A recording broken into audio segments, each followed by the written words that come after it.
Nevada's first choice for news. This is Channel 8 News Now at 11.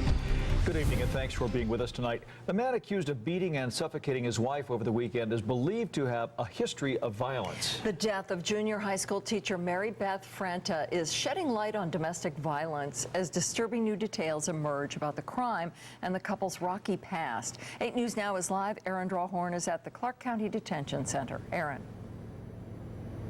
Paula, tomorrow morning, Mark Franta will be brought out of his jail cell to face a judge for the very first time. But tonight, this tragic murder highlighting a dark issue. Police say the Frantas had a long-standing history of domestic violence. Violence never reported until it was too late.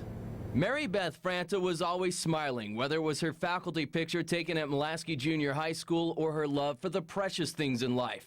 But when the camera wasn't around, police believe there were ugly moments where she was the victim in an abusive marriage. Typically, domestic violence happens in cycles. Claudia D. Schwartz is a marriage and family therapist. It is sad. It's shocking that it can happen right here in our valley. She was a teacher. You would assume that she would have friends or people close to her that might recognize such a thing was going on, but it just shows you how isolated people are in the abuse. Metro believes Mary Beth returned home Saturday from a wedding and got into a fight with a drunken Mark Franta. Police say she was brutally beaten in the head and strangled, her body dumped in a desert lot.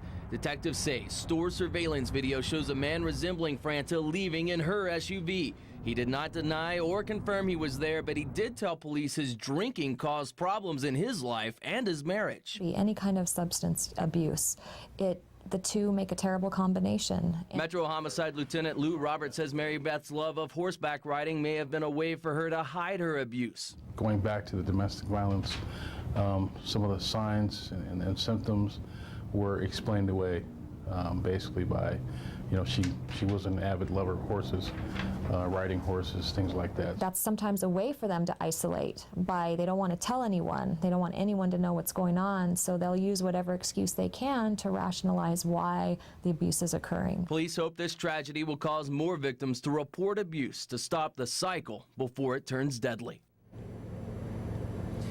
Now, all day we had anticipated and planned on getting an on-camera interview from the Frantas' grown son, but this evening he went ahead and decided against doing that. He did write to us, however, saying, "My parents are amazing people who loved each other as much as any couple in the world."